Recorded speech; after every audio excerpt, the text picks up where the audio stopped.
neutralidade já é escolher o lado do mal. Ah, é? Você não escolheu um lado, você já escolheu. Já escolheu. Caramba. Você não escolheu um lado, você já escolheu. Você tá entendendo? Você tá lá na guerra. A família que tá ali é judia. Hitler tá vindo pra matar todo mundo. É.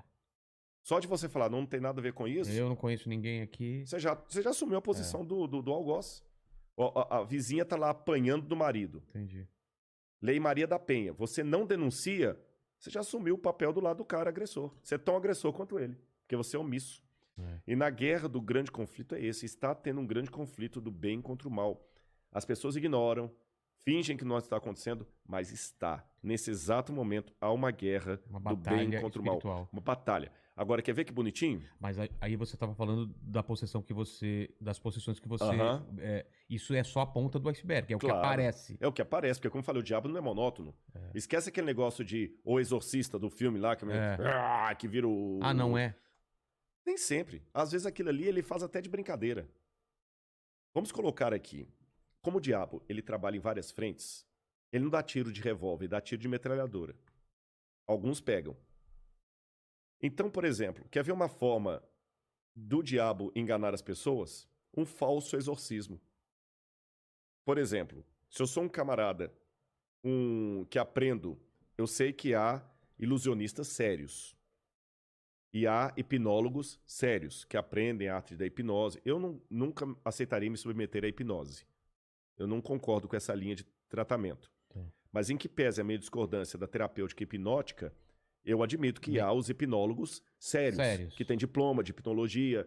Você entendeu? E tem os caras que fazem pra câmera uma coisa falsa. E tem aquele picareta que ele aprende a mesma técnica do sério. Ele vai lá num altar com um óleo consagrado em Jerusalém, um óleo que ele trouxe do Monte Calvário.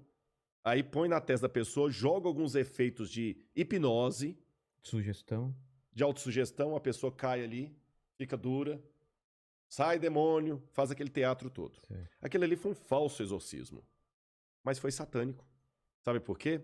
O diabo aproveita essa questão porque ele sabe que algumas pessoas vão ficar com medo. Outras vão pegar aquilo ali para desdenhar tudo que é de Deus. Ele vai pegar tudo e colocar num balaio só. Então, se você falar, hoje eu vou entrevistar um cara que é crente, é mais um. Então, até nisso ele ganha. Você tá entendendo? Agora, não se deixe enganar. Conflito está acontecendo. Se eu falasse isso aqui de maneira mais bonitinha, se eu falar o seguinte, não, eu vou falar com você hoje da teoria de Kardashev.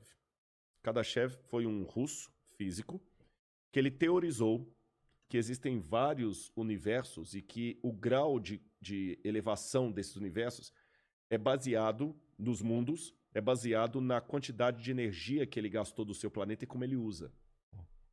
Não tem nenhuma comprovação disso, nada. Mas Kardashev era um físico russo. Ele criou a teoria de Kardashev. E tá aí. Você entendeu? E todo mundo, nossa, legal, se eu falar lá na escola da USP de física lá, eu vou falar sobre Kardashev, todo mundo vai ouvir a palestra, que interessante, tudo. Então existem graus de civilização, ele fala de civilizações interplanetárias, as mais sofisticadas e as menos. Aí todo mundo ouve com respeito. Se eu falar de hierarquia de anjos, todo mundo vai cuspir, rir e ridicularizar. E existe. Existe. E eu tenho mais evidências sobre isso do que a do Kardashev. Então, por isso que eu falo, as pessoas têm que aprender a pensar e não simplesmente repetir mantras. Mas me fala, eu te interrompi sobre esses... você ia contar uma história de possessão.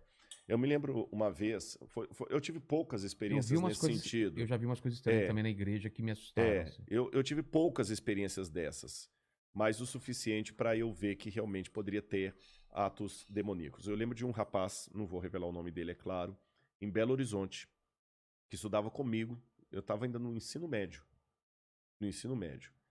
E um dia a gente foi estudar a Bíblia e ele incorporou.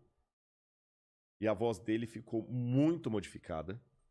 E aconteciam coisas muito sinistras. Eu lembro de uma cena que ele virou e falou assim... Eu não sei o que ele falou lá, não lembro mais. Que foi uma luta com o diabo ali. Porque Jesus fala que tem algumas castas que só saem com jejum e oração. Caramba. E quando ele falou assim, ele olhou para a torneira.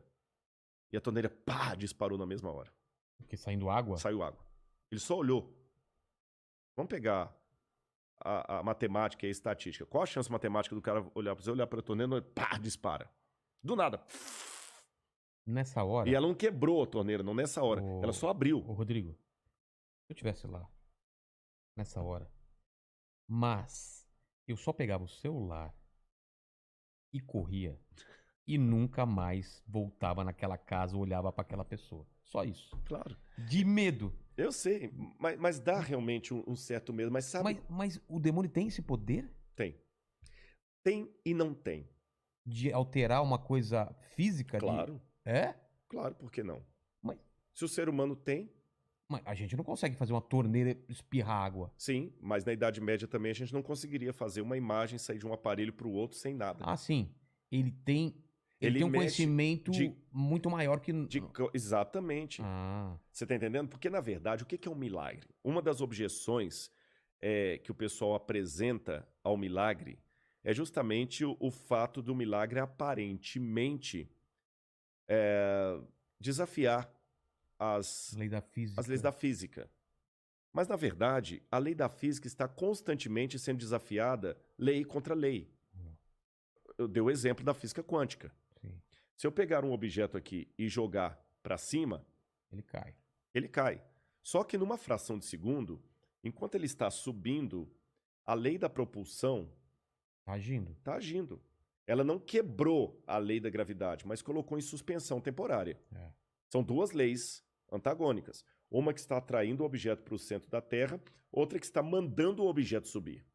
Houve uma fração de segundo em que esse objeto ficou zero, parado. Depois ele começou a descer. Quando ele começou a descer, para onde foi a lei da propulsão? Ela não foi anulada, mas ela ficou em suspensão. Aí a gravidade começou a tomar. Então, veja bem, eu tenho leis da física que uma coloca a outra em suspensão e age. Acho que o demônio, Lúcifer, Satanás, o Sete Peles, que mais? O dito cujo, o Carcará sanguinolento. Parede mijada. Hã? Parede mijada. Nunca ouvi falar também essa não, viu? Já vi até cão de calçola. Cão de calçola? Isso é na Bahia. Cão de calçola é o diabo de calcinha. Caramba. Esse cara aí, ele, de certa forma, ele consegue curvar as leis ou usar conforme... Sim, ele tem conhecimento da natureza. E ele tá desde o começo aqui, ele também ele sabe tudo.